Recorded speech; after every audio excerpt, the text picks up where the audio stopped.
तो दोस्तों आखिर एक के बाद एक ज्ञानेश कुमार ने छीन ली कितनी जिंदगियां। राहुल टीम ने लगाई गजब वॉट, देख उड़ी मोदी शाकिरीन। खबर आपको बताएंगे, लास्ट तक बने रहिए। आप द राजनीति का विशेष सेगमेंट देख रहे हैं, मैं हूं आपके साथ यासूर रजा। दोस्तों देश में चुनावी प्रक्रिया पर भरोसा हिलाने वाला आरोप और उसकी जद में सीधे चुनाव आयोग और केंद्र की मोदी सरकार। महज 19 दिन 7 राज्य और 17 बीएलओ उन्होंने अपने जीवन को खत्म कर लिया। ज्ञानेश कुमार की चुप्पी और केंद्र सरकार की हड़बड़ाहट, घबराहट, वोट चोरी की जल्दबाजी संकेत को चलक दे रही है। संकेत डराने वाले हैं, लोकतंत्र के हित में नहीं है।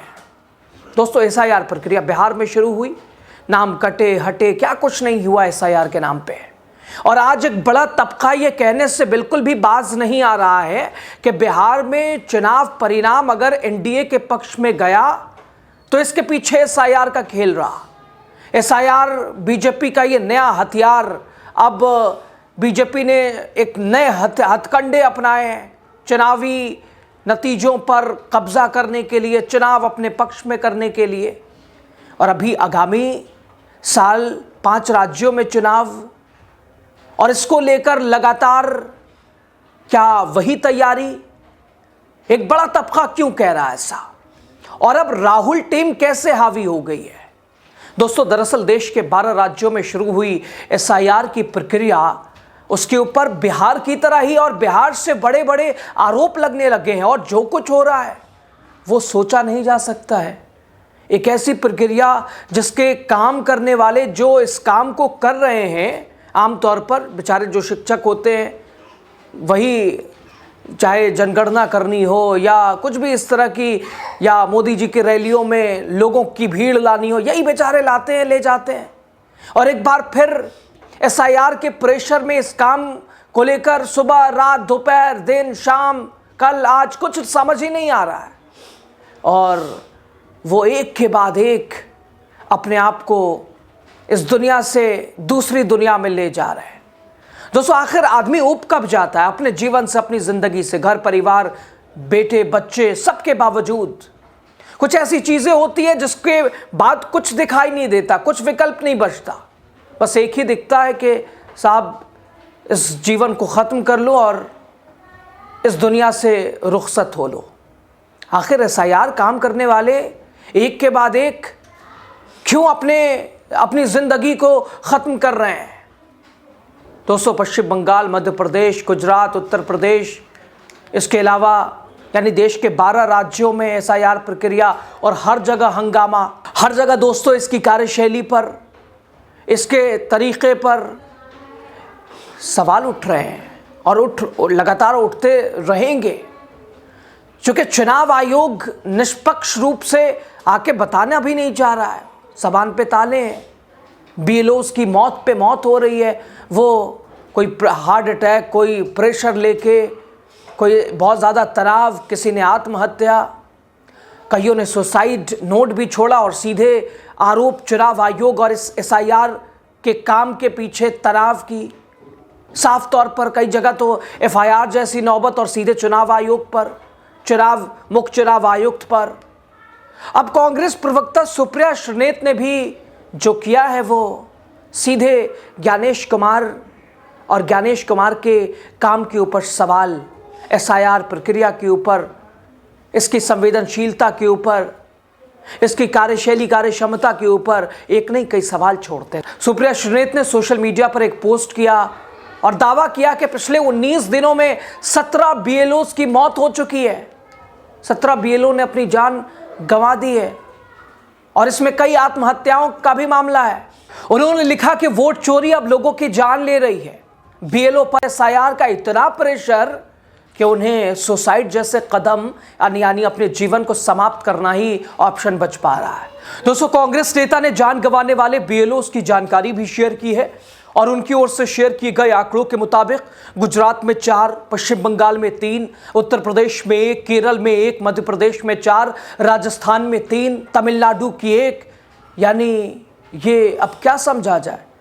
आखिर एसआईआर का काम करने वाले उन लोगों के साथ ये क्या हो रहा है, कैसे हो रहा है, क्यों हो रहा है।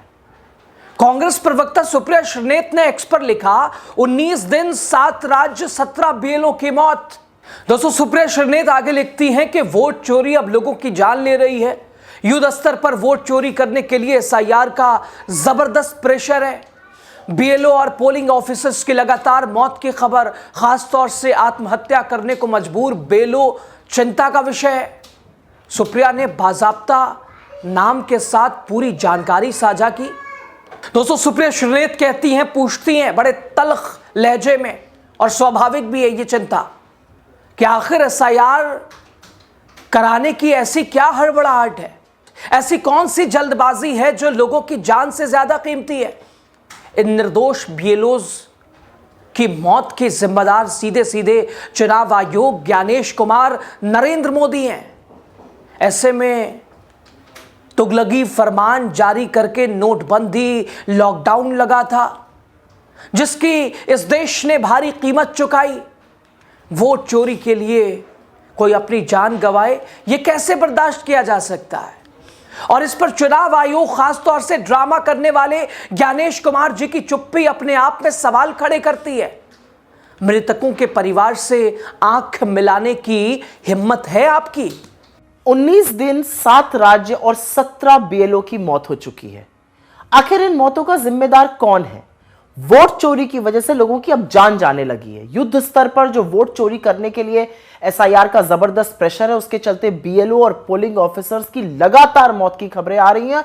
और सबसे चिंताजनक यह है कि उसमें से बहुत सारे लोग आत्महत्या कर रहे हैं। गुजरात में उषा बहन सहायक बीएलओ थी, कल्पना बहन सहायक बीएलओ थी, गुजरात के ही अरविंद वाढेर, गुजरात के ही बीएलओ रमेश, पश्चिम बंगाल में बीएलओ शांति मुनि, पश्चिम बंगाल के रिंकू, पश्चिम बंगाल की नमिता, उत्तर प्रदेश के विजय कुमार वर्मा, केरल के बीएलओ अनीश जॉर्ज, मध्य प्रदेश में बीएलओ उदयभान सिंह, मध्य प्रदेश के ही एक बीएलओ भुवन सिंह, मध्य प्रदेश के एक और बीएलओ रमाकांत पांडे, मध्य प्रदेश के एक और बीएलओ सीताराम गौंड, मुकेश जांगिड़ राजस्थान से, हरिओम जी राजस्थान से, एसआईआर सुपरवाइजर संतराम राजस्थान से, बीएलओ जाहिता तमिलनाडु से, और एक आंगनबाड़ी सेविका ने तमिलनाडु में आत्महत्या की कोशिश करी। आखिर एसआईआर कराने की ऐसी क्या हड़बड़ाहट है? ऐसी कौन सी जल्दी है जो लोगों की जान से भी ज्यादा कीमती है? इन जो निर्दोष बीएलओ की मौत हो रही है, उसके जिम्मेदार सीधे सीधे चुनाव आयोग, ज्ञानेश कुमार और नरेंद्र मोदी हैं। ऐसे ही तुगलकी फरमान जारी करके नोटबंदी और लॉकडाउन लगाया गया था, जिसकी कीमत आज तक पूरा देश चुका रहा है। वोट चोरी के लिए कोई अपनी जान गंवाए, यह कैसे बर्दाश्त किया जाता है? और इस पर चुनाव आयोग, खासतौर से मुख्य चुनाव आयुक्त ज्ञानेश कुमार जी जो बहुत ज्ञान देते हैं, चुप रहे, वो अपने आप में बहुत सवाल खड़े करती है। क्योंकि मृतकों के परिवार से क्या आप आंख में आंख डालने की हिम्मत कर सकते हैं ज्ञानेश जी? और अगर नहीं कर सकते हैं तो एसआईआर जो वोट चोरी के लिए आप करा रहे हैं, उसका प्रेशर डालना बंद करिए, जिससे कि लोगों की जान बचे। लोगों को अपनी जान गंवानी पड़े, ऐसी कोई प्रक्रिया ना कानून सम्मत हो सकती है, ना सही हो सकती है। दोस्तों, मतदाता सूची ये विशेष संशोधन प्रक्रिया पहले बिहार में शुरू की गई, और इस दौरान बिहार विधानसभा चुनाव हुए, जिनमें एनडीए की रिकॉर्ड तोड़ जीत राजनीतिक बहस की ओर तीखा एक तरह से इसने कर दिया कि भाई इस जीत के पीछे क्या एसआईआर का खेल रहा, नाम कटे ना अपने अनुसार, नाम हटे जुटे, कई तरह से लोगों ने सवाल पूछे। विपक्ष लगातार हावी रहा। लोग बिहार के नतीजों को अप्रत्याशित कहने में बिल्कुल भी गुरेज करते नजर नहीं आए। विपक्ष का आरोप कि एसआईआर के नाम पर मतदाता सूची में डिलीशन और नए नाम जोड़ने का यह बड़ा खेल चला, जिसके बाद अब 12 राज्यों में भी वही खेल। भारतीय जनता पार्टी चुनाव आयोग के सहारे के साथ ज्ञानेश कुमार उस पद पे रहते हुए भारतीय जनता पार्टी के रहमो करम पे और काम भी उन्हीं का कर रहे हैं।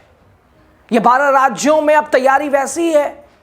दोस्तों, कई मामलों में प्रशासन ने मौत का कारण हार्ट अटैक या व्यक्तिगत तनाव बताया, लेकिन विपक्ष का तर्क है कि इतने लोग एक ही समय में एक ही सरकारी प्रक्रिया के दौरान क्यों मर रहे हैं?